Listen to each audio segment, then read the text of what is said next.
Hello दोस्तों, स्वागत है आप सभी का हमारे इस यूट्यूब चैनल में। और यहाँ हम इंग्लिश ग्रामर की प्रैक्टिस करने के लिए ये वीडियो स्टार्ट कर रहे हैं। और जिस बुक से हम मदद ले रहे हैं वह है स्पोकन इंग्लिश गुरु के द्वारा लिखी गई आदित्य बाय पूजा राणा, आदित्य राणा सर जी के द्वारा लिखी गई किताब है ये। और इसमें जो पहला लेसन है बिफोर वी स्टार्ट, इसमें बताया गया है कि शुरुआत करने से पहले हमें कि ग्रामर में सबसे पहले क्या क्या चीज़ ज़रूरी होती हैं, वो सब चीज़ों के बारे में पहले सबसे पहली लाइन यही लिखी गई है। Our first question is to you, how many alphabets are there in English? Most of you would answer 26, but not really. The correct answer is 1. Why so? ऐसा क्यों? You must wonder. आपको ये सोच के थोड़ा वंडर मतलब आप आश्चर्य में होगा कि alphabet is just a name given to the group of all letters in language. जो अल्फाबेट है और एक अल्फाबेट एक पूरे ग्रुप के ABCD के वर्डों का एक ग्रुप नेम है अल्फाबेट। और कंप्राइजिंग वॉवल्स एंड कॉन्सोनेंट्स, इतना आप जानते ही हैं कि vowels consonants 21 consonants, 5 vowels AIU। और इसमें बहुत सिस्टम से इस बुक को तैयार किया गया है। और इसमें दूसरी पार्ट आता है ग्रीटिंग का, कि हम जब किसी से मिलते हैं तो हमें क्या बोलना चाहिए। टाइम के बारे में बताया गया, टाइम कैसे करते हैं कि टाइम के बहुत लोग होते हैं कि अगर उनसे टाइम पूछ जाता है तो वो कैसे टाइम बताते हैं। जैसे कि अगर आपसे पूछा जाए कि अभी कितने बज रहे हैं, तो जैसे कि बहुत it's 9 o'clock, it's 5 o'clock, but जो ग्रामर के रूल के हिसाब से जो सही तरीका है वो ये है कि अभी जैसे कि 10:05 हुए हैं तो 5:10। जो पास्ट वाला जो रूल है वो बताता है कि वर्तमान बिल्कुल एकदम एग्जैक्ट टाइम, जो ग्रामर के हिसाब से गलत नहीं होता कभी, वो टाइम ये बताएगा।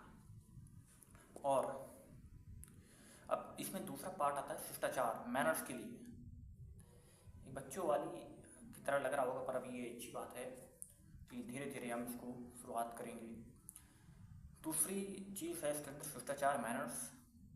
To show your good manners keep in mind. English में एक एसेंट होता है सबका, एक एसेंट।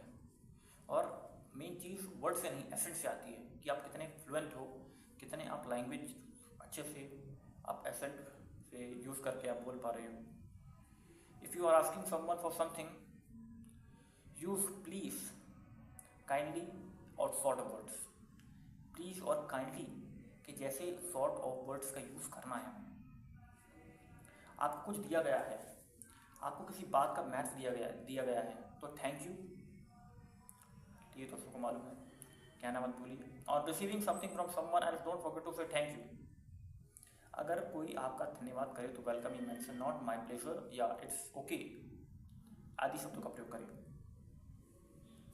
और अब इसमें जो दूसरा नेक्स्ट पार्ट आता है वो टाइम के बारे में है, कितना समय हुआ है, व्हाट इज़ द टाइम। इसमें दूसरा नया चीज़ आई है, व्हाट इज़ द टाइम के बारे में। जैसे कि आइए सीखिए, अगर कोई आपसे पूछे कि कितने बजे हैं तो इंग्लिश में आप कैसे बताएंगे। हिंदी में आप कुछ इस तरह कहेंगे, 5 बजे हैं, 5:10 हैं, या 7 बजने में 2 मिनट हैं, 2:15 हैं, या 3:30 हैं। ऐसे टाइम हम बताए जाते हैं हिंदी में। पर इंग्लिश में ग्रामर के रूल के हिसाब से क्या सही तरीका है इसको बताने का, वो हम देखेंगे यहाँ पर। 2 बजे को कहेंगे 2 o'clock, 11 बजे को 7 o'clock, बाकी o'clock लगाते रहना किसी भी टाइम, एकदम एग्जैक्ट टाइम। अगर एग्जैक्ट 11 बजे हैं, अगर एग्जैक्ट 12 बजे हैं तो आपको 12 o'clock, 11 o'clock का ऐसे जैसे शब्दों को यूज़ करना है। और उसके बाद इतने बजकर इतने मिनट का फॉर्मूला, एक ऐसे जैसे कि भी कोई पूछे कि 12:13 हुए हैं, तो यहाँ पर एक रूल है, जो मिनट है, जो मिनट और घंटा, तो मिनट पहले आना है, उसके बाद पास्ट लगाना है और उसके बाद घंटा लगाना है। जैसे कि 12:13 हुए हैं तो इसमें 12:30 एग्जैक्ट टाइम ये है ग्रामर के रूल के हिसाब से, आदित्य राणा की बुक जी के हिसाब से। और और दूसरा जो इसमें चीज़ है मेन, कि अगर आपको बताना हो कि इतने बजकर मतलब 10 बजने में 5 मिनट हैं, अगर 10 बजने में 5 मिनट बाकी हैं तो इसको हम कैसे करेंगे। 10 बजने में अगर 5 मिनट बाकी हैं तो वही रूल है, पर इसमें पास की जगह टू लगेगा, TO 2।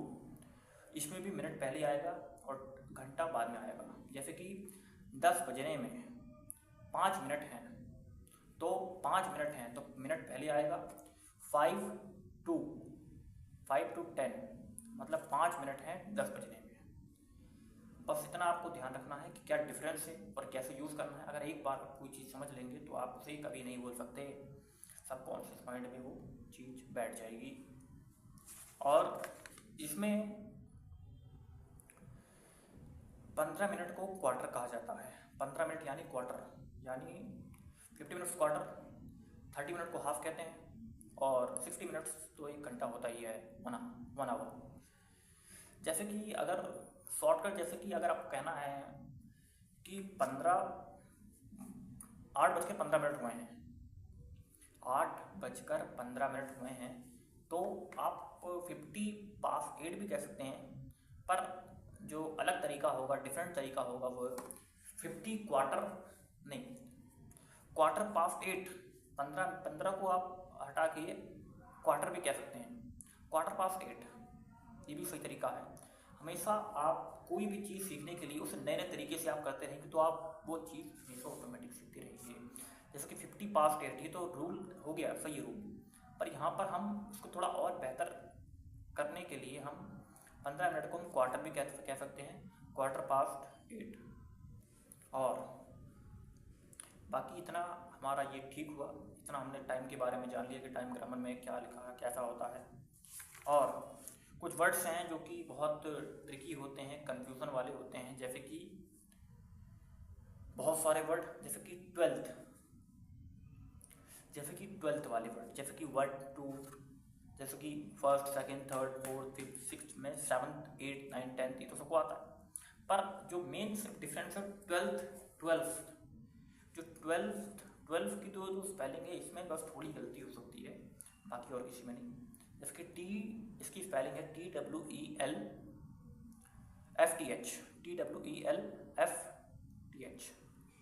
12th, बस इसी में गलती हो सकती है। जैसे कि अगर, और इसमें how much is the glass field, इसमें नेक्स्ट टॉपिक है how much is the glass field. जैसे कि हमें बताना हो कि गिलास कितना भरा हुआ है, जैसे कि गिलास आपको दिया गया और आपको बताना है कि गिलास कितना भरा हुआ है। हाउ मच, जैसे कि आधा गिलास है तो उसे हाफ कहेंगे, half, the water is half field. और दूसरा, अगर 1/3 भरा हुआ है, मतलब आप एक चीज़ के 3 हिस्से कर दीजिए तो 1/3 पार्ट, और 1/4, एक चीज़ के 4 हिस्से कर दीजिए तो उसका 1 पार्ट 1/4, और 2/3 मतलब एक चीज़ के 2/3 हो गया, 3/4 हो गया, यानी एक चीज़ के 4 हिस्से कर दो और 3 हिस्से अलग, 3 हिस्से उसमें से, और 2/3 मतलब एक चीज़ के 3 हिस्से कर दो, उसमें 2 हिस्से अलग। और how fold, how many times, जैसे कि कह सकते हैं अगेन, वंस, सिंगल, डबल, जैसे कि ट्वाइस। जैसे कि अगर किसी चीज़ को आपको 2 बार बोलना हो, जैसे कि दुगना, twice, I will give you twice, it has been twice that I am telling you this. और अब इसमें दूसरा नेक्स्ट टॉपिक शुरू होता है, एक्सक्लेमेशन मार्क या पंक्चुएशन मार्क, प्रश्न विराम चिन्ह, पंक्चुएशन मार्क। पंक्चुएशन मार्क इसलिए लगाए जाते हैं कि शब्दों को ठीक ठीक पहचानने के लिए कि कौन सा सेंटेंस किस रूप को, किस भाव को व्यक्त करता है, उससे क्या सेंस बनता है, उससे सेंस क्या समझ में आता है। अगर किसी में क्वेश्चन मार्क लगा है तो इसका मतलब ये एक प्रश्न है, अगर एक्सक्लेमेशन मार्क लगा है तो इसका मतलब यहाँ पर एक सडन फीलिंग, स्ट्रांग फीलिंग को एक्सप्रेस किया गया है। और फुल स्टॉप का मतलब सेंटेंस का एंड होना है, मतलब सेंटेंस मतलब पूरे एक सेंटेंस का एंड हो गया एक्स के लिए, वो फुल स्टॉप से। और कॉमा बस एक हल्का सा ब्रेक होता है, हल्का सा ब्रेक, फिर फिर उसके बाद सेंटेंस चालू हो जाता है। और उसके बाद आता है कोटेशन मार्क। कोटेशन मार्क का यूज़ वहाँ होता है जो कि कोई बात को हमें कोट करनी होती है, बहुत इंपॉर्टेंट बात। कोटेशन मार्क जैसे कि अगर कोई भी प्रेसिडेंट, कोई भी बड़े आदमी अगर कोई बात कहते हैं तो उस चीज़ को कोट करी जाती है, मतलब उसको एकदम कोटेशन मार्क के अंदर लिखा जाता है। वो कोटेशन मार्क्स बहुत बड़े बड़े साइंटिस्ट की बात, चाहे किसी की बात हो, वो कोटेशन मार्क्स के अंदर ही लिखी जाती है। कॉलन, अब कॉलन जैसे कि कॉलन थोड़ा यहाँ पर एक जैसे कि एक एग्जाम्पल है कॉलन। कॉलन का मतलब होता है एग्जाम्पल के लिए जैसे कि मैं एक सेंटेंस छोटा सा बताता हूँ, जैसे कि I met many people, Vinita, Anjali, Kuldeep, Dimple, Seema. मेरा ये मैं बता रहा हूँ, मेरा एक सेंटेंस है जैसे कि मैं बहुत लोगों से मिला जो जैसे विनीता, सुनीता और रीना, जो कि बहुत अलग अलग लोग हैं। तो ये सेंटेंस में मेरा कॉलन का प्रयोग होगा। कॉलन एक क्यों यूज़ होगा, क्योंकि यहाँ पर एक चीज़ मुझे बतानी है, जैसे कि एक एग्जाम्पल देना है। तो यहाँ पर एग्जाम्पल के लिए कॉमा, 2 बिंदु, डॉट के जैसे 2 बिंदु, कॉड़ा लगाना है। जैसे कॉलन का मतलब ही होता है जैसे कि मैं बोलूँगा I met many people, colon लगा दिया, और उसके बाद अंजलि, कुलदीप, डिम्पल, सीमा, ये हो गया। और जैसे कि मैं बोलूँ दूसरा सेंटेंस, जैसे कि I have many things like, जैसे लाइक, अब यहाँ पर लाइक मैंने बोला ना, यहाँ पर लाइक की जगह पे आप कॉलन लगा दीजिए, कॉलन। तो ये सेंटेंस जैसे कि बुक हो गया, पेन हो गया, पेंसिल हो गया, बैग हो गया, जो भी मैंने खरीदा वो हो गया। और सेमीकोलन, सेमीकोलन क्या होता है, अर्धविराम। और semicolon basic use can be understood through following example, watch the video lecture. अब जैसे कि एक अब यहाँ पर सेमीकोलन का यूज आता है। सेमीकोलन क्या होता है, semicolon basic use can be understood through a following example, meeting was held on 20 October 2008, 15 January 2010 and 23rd March 2012. Meeting was held on 25th October 2008, 15 January 2010। मतलब यहाँ पर आपको कोई अलग अलग 3 डेट्स दी गई हैं, और अगर हम तीनों डेट्स को अगर ऐसे ही एक सेंटेंस लिख देंगे तो वो इनकरेक्ट होगा। तो अगर हम जब पहले डेट लिखेंगे तो उस पहले डेट के बाद हमें सेमीकोलन का प्रयोग करना पड़ेगा, ताकि ये डेट अलग अलग तीनों अलग अलग दिखें। एग्जाम्पल के लिए अलग अलग तीनों डेट लिखें। और दूसरा नेक्स्ट यूज आता है एपोस्ट्रोफी का। एपोस्ट्रोफी क्या होती है, एपोस्ट्रोफी जैसे कि एग्जाम्पल के लिए मैंने एक छोटा सा, बहुत सिंपल है, का की के एपोस्ट्रोफी, जैसे कि पापा की लड़की, dad's daughter, the daughter of father of daughter. की, इसमें मेन सेंस बन रहा है की का, और की हमें यहाँ पर यूज़ करना है। जैसे कि मैंने बोला मेरा पेन, जैसे कि श्याम का पेन, माइकल का पेन, माइकल्स पेन। और इसमें एक छोटा सा एक सिंबल होता है, वो कि ऊपर सेंटेंस के ऊपर लगाया जाता है, उस पर एस लगाया जाता है। और जैसे कि मैं बोलूँ कि मेरा पेन, जैसे कि माइकल का pen, the pen of Michael, और माइकल्स पेन। और इन दोनों चीज़ों में क्या डिफरेंस है, इन दोनों चीज़ों में डिफरेंस इतना है कि माइकल्स पेन, इसमें एपोस्ट्रोफी का प्रयोग किया गया है, और माइकल्स पेन में माइकल को महत्व दिया गया है, इंपॉर्टेंस माइकल को दी गई है। और दूसरे सेंटेंस में द पेन ऑफ माइकल, यहाँ पर इंपॉर्टेंस पेन को दी गई है। बस इन दोनों डिफरेंस, मोटी डिफरेंस दोनों को यही है। और सिंपल सेंटेंस जैसे कि एपोस्ट्रोफी, ये हमारा ख़त्म हो गया, और ये हमारा ख़त्म हो गया है, फिनिश। और एक्सक्लेमेशन मार्क, अब हम बेसिक सीखने वाले, बेसिक क्या होती है, इसके अंदर लेसन 2 चालू होता है, फ्यू बेसिक्स ऑफ इंग्लिश। यहाँ पर सेंटेंस और हर भाषा को कुछ भी कहने या लिखने के लिए शब्दों के समूह का प्रयोग होता है। शब्दों का वह समूह जिसने किसी बात को भावपूर्ण स्पष्टता हो, उसे वाक्य, उस भावपूर्णता स्पष्ट हो, उसे वाक्य कहते हैं। दूसरे शब्दों में हम कह सकते हैं कि वाक्य वह हैं जिनसे सुनने वाले को पूर्ण संदेश का पता चले। एक सेंटेंस का मतलब क्या होता है कि भाई हमें कोई भी हम सेंटेंस कहते हैं तो उसे पता चले कि हम क्या कह रहे हैं। In every language there is a need of a group of words to communicate such group of words that communicate a complete sense, that communicate a complete sense message is called a sentence. Sorry, गलती हो गई, थोड़ी सी mistake हो जाती है।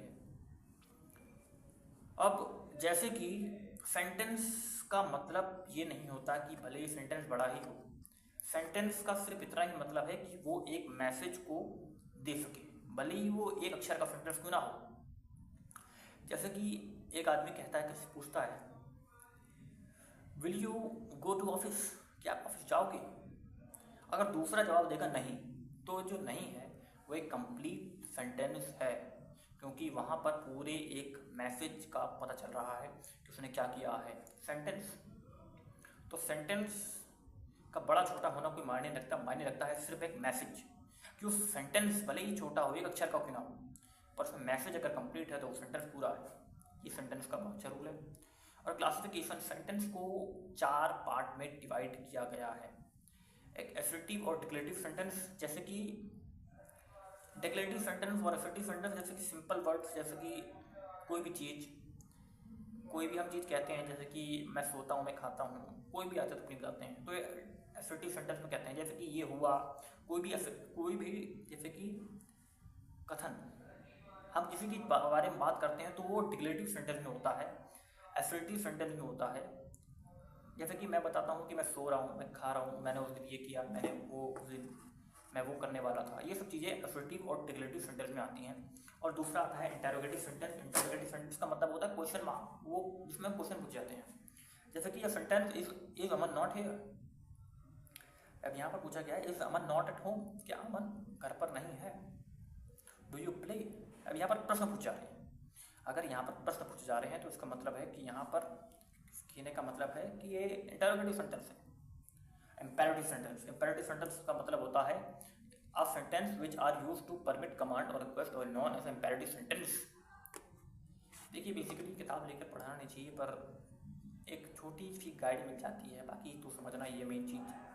Imperative sentence का मतलब जैसे कि आपको कोई चीज़ एक कमांड करी जाती है, जैसे कि बहुत टीचर्स कमांड करते हैं, बहुत सारे लोग कमांड करते हैं, इंस्ट्रक्टर कमांड करते हैं, तो कमांड इम्पेरेटिव सेंटेंस वही होता है। जैसे कि टीचर बोलते हैं sit down, up, sit up, कुछ भी आपको कमांड।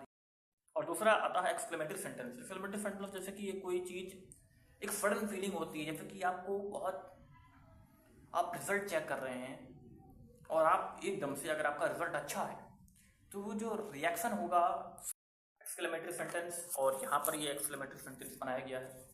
और दूसरा ऑप्टेटिव सेंटेंस। ऑप्टेटिव सेंटेंस का सिर्फ इतना मतलब है कि इच्छा सूचक वाक्य।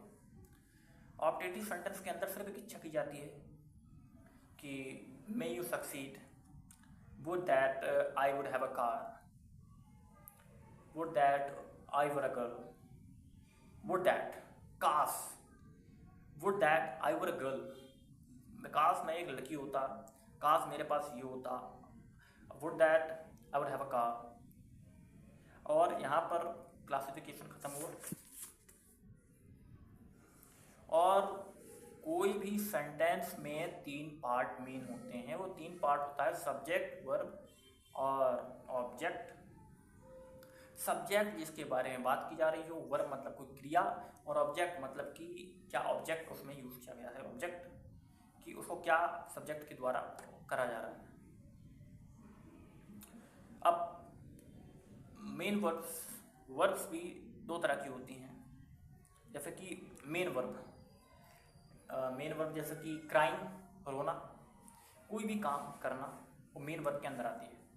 और एक होता है हेल्पिंग वर्ब, जो वर्ब की हेल्प करते हैं, जैसे कि is, am, are, verb, would, could, जितने भी वर्ड हैं वो सब सारी क्रियाएं हेल्पिंग वर्ब से। और दूसरे बात, सब्जेक्ट्स के 2 तरह के होते हैं, सिंगुलर और प्लूरल। सिंगुलर जिसमें कि एक हो, काउंटिंग मतलब सब्जेक्ट्स एक हो, काउंटिंग में एक हो। उससे प्लूरल मतलब कि उसमें बहुत सारे सब्जेक्ट्स लगे हों, मतलब बहुत सारे लोग हों, जैसे कि बहुत सारी चीज़ें। और इसके बाद दूसरा आता है हमारे पास, ये हमने जान लिया। और कुछ वर्ड्स हैं। अब यहाँ पर कोटेशंस थोड़ा हम यहाँ पर कर लेते हैं। इस किताब में कोटेशंस भी दी गई हैं। कोटेशंस, अब जैसे कि लिखा है don't let the fear of losing be greater than the excitement of winning. हारने की डर को जीतने की खुशी से ज़्यादा मत पड़ने दो। यही है कि आपके एक्साइटमेंट आपके डर से कम नहीं होनी चाहिए। कहने का मतलब ही कि आपका एक्साइटमेंट इतनी लेवल की होनी चाहिए कि आपका डर वहाँ पर कुछ ना कर सके। एक्साइटमेंट तो ज़रूरी है हर चीज़ में। और if you think of something difficult that means you have not understood it well. ये थोड़ा ठीक ठाक है, ये बहुत अच्छा कोटेशन है। If you think of something difficult that means you have not understood it well. अगर आपको कोई चीज़ अगर आपको मुश्किल समझ में अगर मुश्किल लगती है तो इसका मतलब आपने उसे अच्छे से नहीं जाना। एक एग्जांपल है, जैसे कि कोई चीज़ें मेरे को भी समझ में नहीं आती थी कि क्या होती है, कि कठिनाई मुझे क्या लगती है। एक क्वेश्चन है कि जो मैं आपको बहुत डीप क्वेश्चन है, मैं पूछना चाहता हूँ कि जो इंटरनेट है हमारे पास आज की दुनिया में, वो फाइबर ऑप्टिकल में लाइट के रूप में जाता है। लाइट के रूप में जाता है तो डाटा जो इंटरनेट होता है इलेक्ट्रिक सिग्नल के रूप में, उसको लाइट जो डाटा को हम लाइट के रूप में कैसे बदलते हैं। ये एक छोटा सिंपल सवाल है कि जो डाटा लाइट ऑप्टिकल फाइबर के थ्रू जाता है, लाइट के रूप में जाता है, तो वो उसका कन्वर्जन कैसे किया जाता है, ये क्वेश्चन है। और हमारे पास तीसरा है, what's the point of being a live if you don't try to do something remarkable. जीवित रहने के क्या मायने अगर आप कुछ असाधारण करने का प्रयत्न करें। और there are two types of people who will let you tell you that you cannot make a difference in this world, those who are afraid to try and those who are afraid you will succeed। यहाँ पर पांचवा है, don't wish it but easier, wish you were better. कोई भी काम ये मत चाहो कि आसान हो, ये चाहो कि आप बेहतर हो, तब काम आसान हो जाएगा ऑटोमेटिक। अब यहाँ पर तीसरा चैप्टर आता है प्रोनाउंसिएशन के बारे में। प्रोनाउंसिएशन प्रोनाउंस उच्चारण, प्रोनाउंसिएशन। बहुत सारे इस बुक में रहेंगे और कुछ वर्ड मीनिंग्स दिए गए हैं यहाँ पर। Move, go, eat, walk, drink, see, look, watch, write, read, think, speak, talk, get up, sleep, stand. अब जैसे कि मूव मतलब हिलना, मूव की सेकंड फॉर्म मूव्ड। गो की सेकंड फॉर्म वेंट और इसकी थर्ड फॉर्म गॉन। और ईट की सेकंड फॉर्म एट, इसकी थर्ड फॉर्म ईटन। वॉक की सेकंड फॉर्म वॉक्ड। ड्रिंक की second form drank, third form drunk. See की second form saw, third form seen. Look की second form looked, third form भी looked. Watch मतलब देखना और इसकी सेकंड फॉर्म भी वॉच्ड। Write, wrote, written. और read, readen. Think, thought. Speak, spoken. Talk, talked. Get up, got up. Sleep, slept। stood, stand। sit। come, came, come। laughed। learn, ask, say, tell, cheat, pull, play, game, home, deep, dumb, lame, alive, stay, find, boy, here, there, give, take, beat, win, skull, knife, sword, cut, bite, bow। इनमें से आप जिस word के meaning नहीं जानते उसको आप note कर लीजिएगा। मैं आपको सिर्फ बुक के बता रहा हूँ कि इस बुक में क्या क्या वर्ड है, बाकी बुक में आप सर्च कर सकते हैं। Win, scold, knife, sword, cut, bite, bow, arrow, spoon, open, close, smile, brave, coward, forever, radish, carrot, pen, lion, tiger, cheetah, fox, tall, short, mine, his, hers, theirs, our, ban, few, some, blanket, brink, punch, cage, cave, ten, deep, dust, early, keep, towards, threaten, enter, sea of, look, war, look after, mosquito, sword, bitter, hope, miss, about, send, gorgeous, perhaps, maybe, probably, blame, roof, terrace, against, lose, loss, lonely, tired, remind, remember, believe, pack, postpone, purchase, break, succeed, ascribe, oil, seller, mouse, dead, past, future, amazing, awesome, awesome, awesome, awkward, awful, awful, awful मतलब बकवास, awful, awkward मतलब अटपटा, और marriage, marriage मतलब शादी, जहाँ कहीं, wherever, जहाँ कहीं मतलब wherever, when, कब, then, few, above, why so, ask, able, anywhere, a blanket, below, pit, bring, bunch, cage, cave, why so, then, dusk, early, get up, blow, in front, hold, ये word आप में से अधिकतर word ये आप जानते ही हैं, सुने नहीं होंगे तो आप इसको नोट कर लीजिएगा पोस्ट करके। Keep, memorize, until, vain, toward, threaten, feast, feast, feast, feast मतलब मुट्ठी, threaten, sound, suggestions, enough, much, many, not at all, achieve, nowhere, somewhere, patrol, hope, whatever, whenever, little, enter, from now, now onward, ever, see of, which, whose, footfall, look for, look after, see after, remind, awake, mosquito, rainbow, bark, bark, भौंकना, patrol, soar, hope, miss, behind, right now, something, cheat, herefore, send, tremble, escape, bitter, extremely, gorgeous, perhaps, lack, discrepancy, light, feverish, stop in, all around, fully packed, forever, absolutely, a lot, hands, regret, live up to, finalize, blame, very feast, very soon, unwell, again, surely your place at this time, at this moment, as per, ever since, by the time, till then, by then, stampede, pretty, given, beside, next to, adjacent, matter, issue, concern, incredible, alternative, keen, kind, ascribe, crazy, spray, flock, train, tire, pour, ban, away, asleep, then also even, then childhood, boys, aloof, almost, approximately, matter, issues। अब यहाँ पर ये words खत्म हो गए। अब हम यहाँ पर एक और कोटेशंस दिया गई है।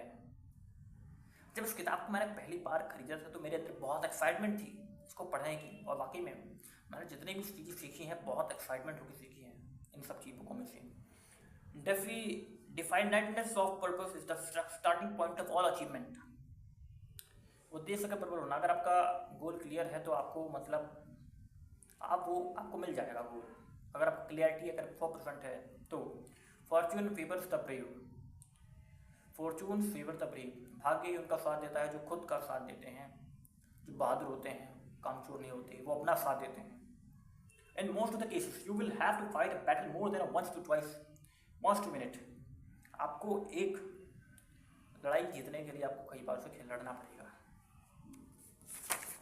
और इसके अंदर एक छोटा सा फ्रेजेस दिए गए हैं। उस फ्रेजेस के अंदर जैसे कि एट वंस मतलब एक बार, एक साथ, एट वंस मतलब एक साथ। You have to go to school my children at once, एक साथ आपको स्कूल जाना पड़ेगा। वी शाउटेड एट वंस, हम एक साथ चला, एट वंस, एट वंस। दूसरा वर्ड आता है in a while, in a while मतलब I will come in a while, in a while, in a while मतलब थोड़ी देर में, इन वाइल मतलब थोड़ी देर में, फॉर अ वाइल मतलब थोड़ी देर के लिए, for a while, give me your phone for a while, I will use it, quite often, quite often, often, quit often, अक्सर, आई गो देयर, क्वाइट ऑफन, अक्सर, मैं अक्सर वहाँ जाता हूँ, आई गो देयर क्वाइट ऑफन। अब यहाँ पर एक नया वर्ड आता है सिमिलरली, इसी प्रकार। I went and met him, similarly he met me too. और दूसरा वर्ड आता है सिमुलटेनियसली, SIMULTANEOUSLY, सिमुलटेनियसली मतलब कि सिमुलटेनियसली का मतलब है कि मैं पढ़ रहा हूँ और साथ में जॉब भी कर रहा हूँ। जैसे कि आई एम स्टडिंग वर्किंग सिमुलटेनियसली, मैं एक साथ दो काम करना सिमुलटेनियसली अलग अलग टाइम पे, जैसे मैं पढ़ाई भी कर रहा हूँ और जॉब भी कर रहा हूँ। I am studying working simultaneously. और नीडलेस, नीडलेस मतलब कहने की ज़रूरत नहीं, वो पागल है। Needless to say that he is mad, needless to ask he already knows. और कंटिन्यूसली, कंटिन्यूसली मतलब लगातार, it's raining continuously, continually it's raining continually, continually continuously में अंतर है कि कंटिन्यूली का कंटिन्यूली जो है उसका मतलब है लगातार पर रुक रुक कर, और कंटिन्यूसली मतलब लगातार, एकदम लगातार, और कंटिन्यूली मतलब रुक रुक कर। पास बाय, वह मेरे बगल से गुजरी। सी पास बाय मी, सी पास बाय मी, वो मेरे बगल से गुजरी। और of no use, I went to doctor but of no use, मैं डॉक्टर के पास गया पर कोई यूज़ नहीं हुआ, but of no use, of no use. Worthwhile, worthwhile का मतलब it's not worthwhile, it's worthwhile at going there after a long cup of tea all the time, rip off, cup of tea after long, worthwhile. अब उसका next word आता है worth while का अंदर। Worth while का मतलब होता है कि फायदे वाला। It is worth while to go there, it will be worth while to meet him. Oh, it's not worthwhile to say and to meet anyone. After long, I would go to school after long. और उसके बाद आता है cup of T. Cup of T मतलब कि एक हाथ की चाय के बराबर कोई काम लगना, जैसे कि English grammar is cup of T for me. कुछ सब्जेक्ट किसी के लिए कप ऑफ टी होता है, किसी के लिए बहुत मुश्किल होता है। ऑल द वाइल, जैसे कि I kept all the while, अधिकतर वही लोग सफल होते हैं जो ऑल द वाइल के रूप में रहते हैं। जैसे कि ऑल द वाइल मतलब कि I kept on studying all the day, I kept on studying all the day, I kept on studying all the day, I kept on watching TV all the day. Rip off, सब्जी वाला मुझे लूट कर रही क्या। Rip off मतलब कि लूट के ले जाना, रिप ऑफ लूट, एक तरफ से लूटना।